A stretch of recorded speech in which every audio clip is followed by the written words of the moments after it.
lang na tayo mag-bed sitting. So, thank you so much for watching. Ganito lang po kami mag-bed sittings dito sa aming amo. Hindi sa bahay namin, sa bahay ng amo namin. Hi guys! Welcome back to my channel. So, for today, mag-bed sittings lang po tayo. So, ganito po yung ginagawa namin every week. Once a week, magpapalit po kami ng bed sheets. So, ito po yung hitsura niya pag umaga. Guys, ganito po ang hitsura pag umaga. Magpapalit po kami ng bed sheets kaya hindi namin aayusin to. So, ganyan po yung hitsura niya. Maya-maya ipakita ko sa inyo pagkatapos naman naming palitan. So, napakasimple lang guys. Ibabalik ko lang yan mamaya. Ganito lang yung ginagawa namin. Papalitan lang po namin to. Tatanggalin. Tapos lalabhan. So, ngayon ibalik na natin yung ating sheets. Sheets. Ibabalik na natin yung ating sapin. So, nilabhan ko lang to tapos binabalik ko. Ito na nga guys, kailangan natin ayusin para mawala yung kusot niya. Kailangan mahigpit yung pagkaipit niya para mawala po yung gusot niya. Mas maganda pa rin guys pag maayos yung trabaho natin para masiyahan naman yung mga boss natin, di ba? Binilisan ko na nga lang yung kilos ko dyan dahil hapon na po yan kasi hindi po nalabas yung amo ko kaya natagalan akong magbalik ng sheet sa room niya. Kaya pagkaalis niya, ayan, ginagawa ko agad guys. So ito na, patapos na. Parang nasa hotel kami. Charot. So ganito ginagawa namin. Ganito ginagawa ko. Ayan. Ayan. So ganyan siya. Parang nasa hotel ka lang guys.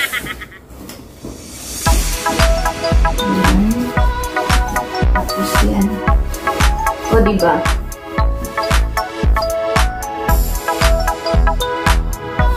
Tapos dito naman.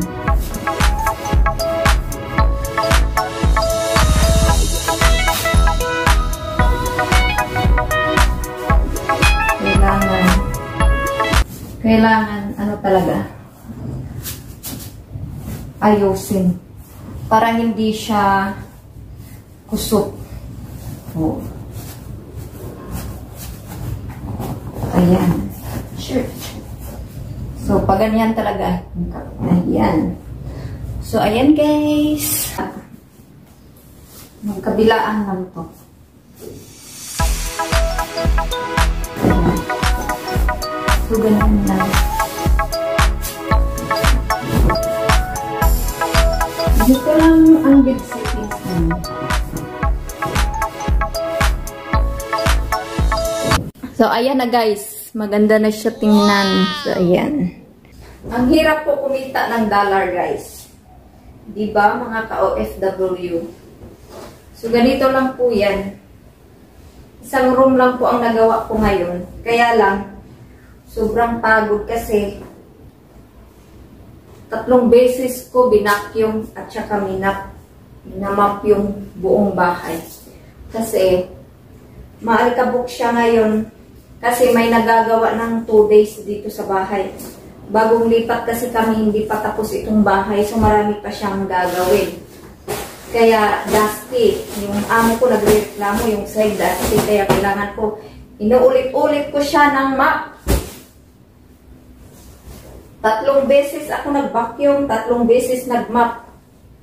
O diba, saan pa kayo? Nakakapagod. Diba, humihingal-hingal pa nga ako.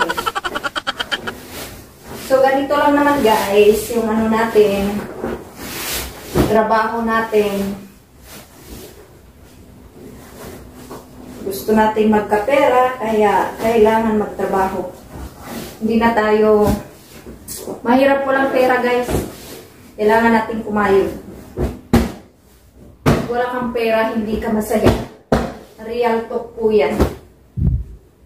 Dahil sa panahon ngayon, pera na lang. Hindi ka mabubuhay pag walang pera. Ikaw kaya umaalis na walang pera. Kung makakapunta ka sa paruroonan mo, syempre kailangan natin ng pera, pamasahe. Pag nagugutom tayo, kailangan natin bumili ng pagkain, o diba? Lahat ng kailangan natin ay itong papera, tungkol sa pera. Kaya nga tayo naghihirap. Dito, iniwan yung mga ano natin, diba?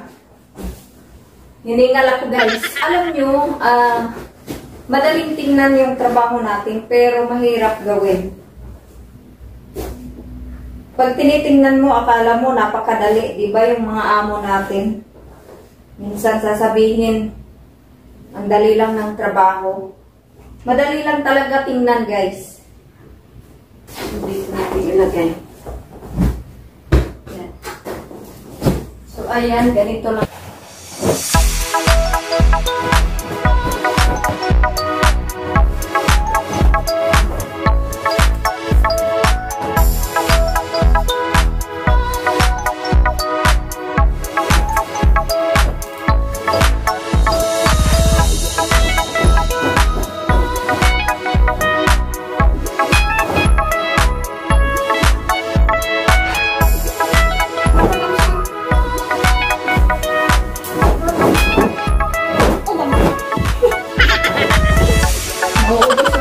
Dito. Parang ang simple gawin guys, pero hinihingal na po ako. O diba? Pero ano na po yung ganito na siya. Ayusin na natin.